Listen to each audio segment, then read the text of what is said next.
You ask Tiger to solve. This deals with linear equations with one unknown. The final result is x equals 8. Let's solve it step by step. Group all x terms on the left side of the equation. Subtract 3x from both sides. Group like terms. Simplify the arithmetic.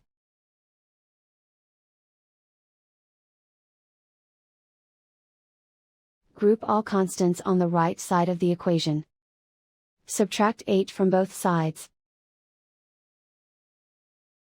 Simplify the arithmetic.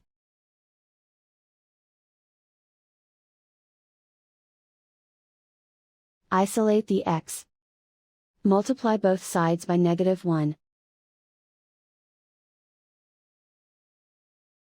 Remove the ones. Simplify the arithmetic. And so the final result is x equals 8.